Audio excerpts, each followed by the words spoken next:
Oh man, so Bitcoin tumbles down to 20,700, down 1.5% now on the day at the time of recording as the markets open up. And does this now mean that the Bitcoin head and shoulders pattern, the pattern which was going to take us up to 26,000, is that now invalidated? And are we going to test back to those 17,600 levels? We're going to cover that off. I've also found a new chart pattern which could show the recovery path for Bitcoin, so you're not going to want to miss that. Smash up the like button. Don't forget to subscribe. As always, guys, these videos are brought to you by BitGet and BYBIT. Guys, get yourself set up on BitGet and BYBIT. Links in the description to both of these platforms which I use to trade.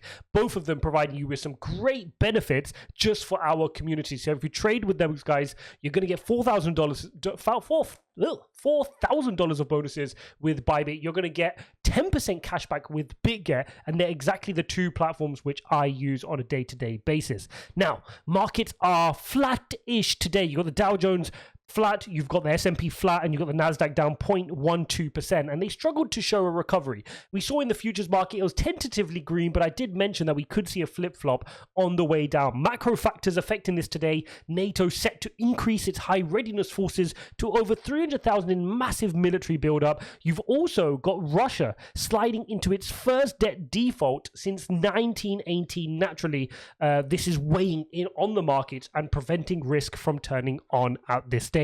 As you can see, we were monitoring this large head and shoulders pattern, which I'm just going to zoom into again. And remember, we already saw that this was looking a bit worrying, and it was looking a bit worrying when we weren't getting enough degree of attack. We weren't getting enough volume. As you can see, volume was declining here, and we were getting rejected from this pivot point, which is the point I said I would be scaling up this trade. So as you can see, we're not meeting that. We're now getting rejected. What is the hopium? Well, the hopium is you can get a retest of the neckline and you can get a bounce like this. So you will want to wait to see, do we get a retest, or are we going to fall back into the below the neckline? If we fall back below the neckline straight away, the right shoulder bottom price target will come into play, which is 19,700 range. And then even worse, like I'm mentioning, which I thought we were going to test sooner rather than later anyway, is the bottom of the head and shoulders pattern, which is 17,500. But these patterns, this one and this one, won't come into play until we formally lose our head and shoulders pattern. Okay, so for me, it's not formally lost until we lose the neckline, because I have seen situations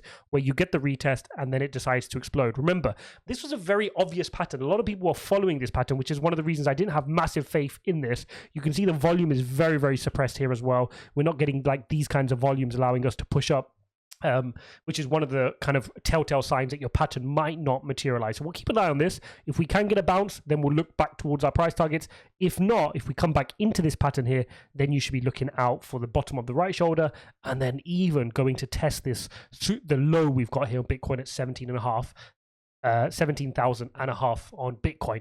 Now, important, if you haven't watched my video from earlier today on Bitcoin, make sure you go watch that, because I shared some really, really important on-chain metrics which show you the bearish side of things. Because the reality is, I've been sharing with you guys the message that we're not ready to go up yet. I mean, we're just at the early innings. I know that's horrible to say. A lot of you guys want hopium. You want to know that we're going to head up. But the reality is, this recession is just getting started. You can see the macroeconomy. You can see the issues with inflation. It's not going to come down anytime soon. And even locally, within the crypto space, FUD is not dissipating, and the on-chain metrics don't seem to be improving just yet. So there could be a little bit more pain to the downside just to get those bottom, get that full capitulation before we're ready to head back to the upside. Speaking of FUD, and whether this is true or not, I've always been quite negative regarding USDT, but I do want to be fair and share the other side as well. So just in, hedge funds have targeted Tether, borrowing hundreds of millions in loans to short USD since Terra Luna collapse. And then the CTO of Tether does come out to kind of address this. I've been open about the attempt from some hedge funds that were trying to cause further panic on the market after Terra Luna collapse. It really seemed from the beginning a coordinated attack with a new wave of FUD, troll armies, clowns, etc.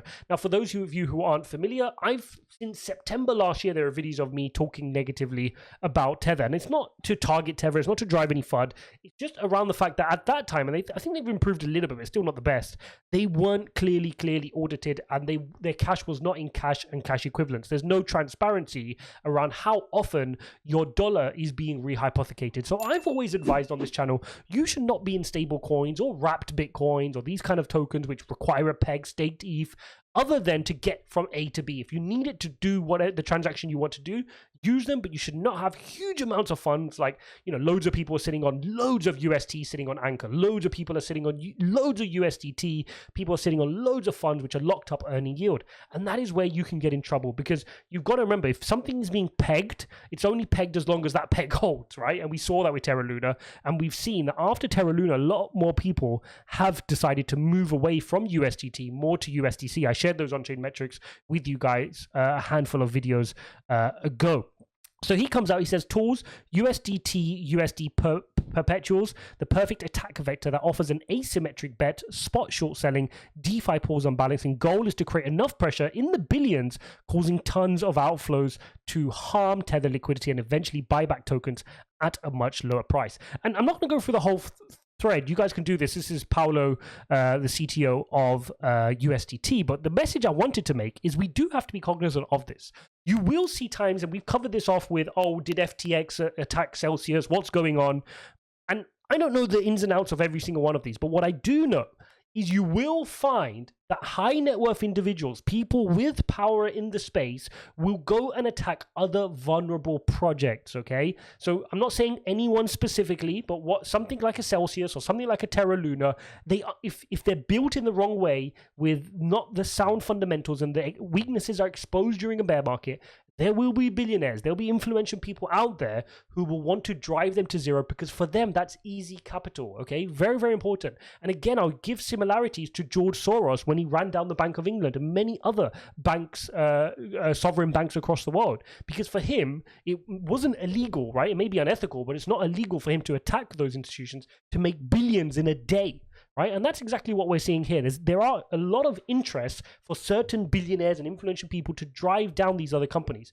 But it wouldn't be possible if those companies were built fundamentally in the right way from the go-get. So these structures like Terra Luna will only collapse if there was a fundamental flaw or something going wrong in the first place. If they're doing things right without taking shortcuts, without misallocating, without rehypothecating, they wouldn't be a target. Okay, so it's a bit of both here, which we need to be cognizant of.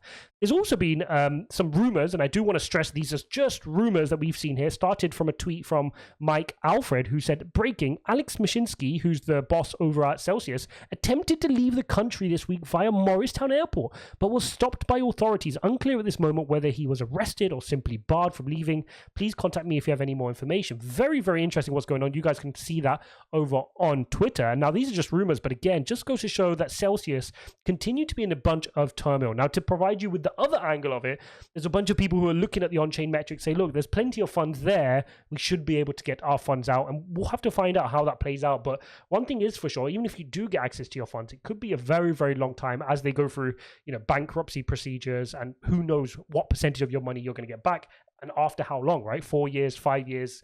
So really, really tough time, and I feel sorry for all those people affected. But what lesson can we take away from this? Again, right now, I would not be risking my funds somewhere which I don't believe in, or I don't understand, or I don't fully, I don't acknowledge how it works or where my money's going. I would not be in any of those plays right now here in a bear market with potential more downside to come, just for the sake of a few more percent on my stake. You could lose your whole capital. So for me, I'd much rather sit on my keys at the on my wallet. Somebody can say, oh, you're losing 6%, you could be earning yield, but I'd rather keep 100% of my capital, right? So I know that's a bit of a, that's mathematically or logically probably not the best way to do it, but in a bear market, things aren't logical, things aren't rational. You just need to protect your funds, and call it, cynicism, but I've seen enough of these bear markets to understand that these exchanges, these lending platforms can implode, and you guys just need to protect your funds for now, get through this bear market, whether it's 6 months, 18 months, whatever that range is. We saw from the 2018-2019 bear market, after we reached our lows, it did still take another 18 kind of months before we could mount our next attack up. So this could last a while. And speaking of lasting a while, Goldman Sachs have said Coinbase may need to cut even more jobs, and it downgrades Coinbase to sell. So Coinbase shares have been tanking over 10% today, really taking a hit. And again, this is not just Coinbase, right? A lot of exchanges are cutting back. A lot of exchanges are finding it difficult. It's normal. Whether you look at any metrics, whether you're looking at my views, you're looking at YouTubers' views, you're looking at exchange volumes, you're looking at anything, everything is falling down, right? Ethereum transaction fees, we've been looking at those as well.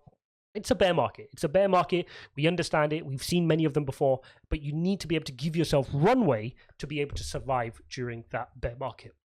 Please keep in mind, guys, we've got a few Fed officials speaking this week. Too many for my liking. I wish they would just be quiet. On Monday, you've got Williams. On Tuesday, you've got Barkin and then Daly. On Wednesday, you've got Mester followed by Powell. But then you've got Bullard as well on Monday, who's the super hawk. So do be careful, particularly on Wednesday with Powell and then Bullard. That Wednesday could be the day that moves the market quite a bit. Now, the issue is when Fed speaks, you rarely get movements to the upside. If anything, they can only shock the markets to the downside. So it's kind of a double-edged sword. You lose and you lose. So just one for you guys to watch out for if you're trading. Now, if we come back to the charts, what are we seeing here? Well, I want to share with you the new structure which we're seeing here, which could give us our path to recovery. Now, by no means do I think this is going to play out right now, but what I want to show you is what is the route from which we can recover. And this is the daily chart we're on. And what you can see from this daily chart is we have fallen quite substantially low, right? We've taken this pattern, we've gone from the tops here at about 48,000 and we've successively fallen below the previous bull market high, which is this 20,000 level, okay? So we've fallen below there, which is unprecedented, and now we're trying to recover back here on the daily chart. That's where you're getting that bounce from.